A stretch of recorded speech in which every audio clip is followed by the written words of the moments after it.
বন্যায় ক্ষতিগ্রস্তদের ঘুরে দাঁড়াতে এখন সবচেয়ে বেশি প্রয়োজন নগদ টাকা। বানের তোড়ে ভেসে গেছে মাঠের ফসল, পুকুরের মাছ। ক্ষুদ্র পুঁজির ব্যবসায়ীরা বসেছেন পথে। সাধারণ মানুষের দান কিংবা সরকারি তহবিলের নগদ সহায়তা ক্ষতিগ্রস্তদের ঘুরে দাঁড়াতে সহায়ক হতে পারে।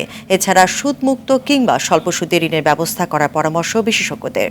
মাইদুর রহমান রুবেলের রিপোর্ট।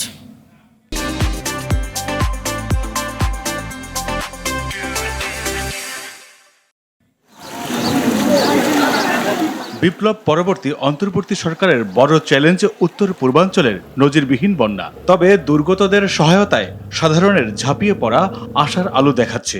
এর মধ্যেও কোথাও কোথাও চোখের জল বানের জলে একাকার হচ্ছে, কারণ সেই পুরনো ভুল। মহাসড়কের আশপাশের মানুষ বেশি ত্রাণ পাচ্ছেন, আর প্রত্যন্ত এলাকার মানুষ ত্রাণের জন্য হাহাকার করছেন। দুর্গম এলাকায় বয়স্করা পেটে পাথর বাঁধলেও ক্ষুধার্ত অধিকাংশ শিশুরাই। কিছু এলাকায় দেখা দিয়েছে ত্রাণের জন্য হাহাকার। শুকনো মুড়ি আর চিড়া খেয়ে কতদিনই বা থাকা যায়।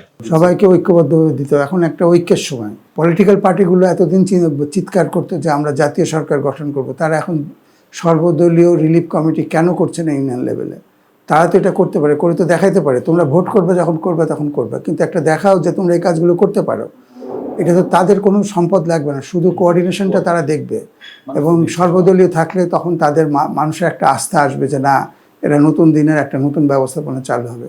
তারা সবাই ঢাকায় বসে টকশো করতেছে, এখন এটা করার সময় না। বানের জলে ভেসে গেছে চলতি মৌসুমের ধান। জীবন বাঁচানোই যখন দায়, তখন পুকুরের মাছ রক্ষার উপায় ছিল না কারোরই।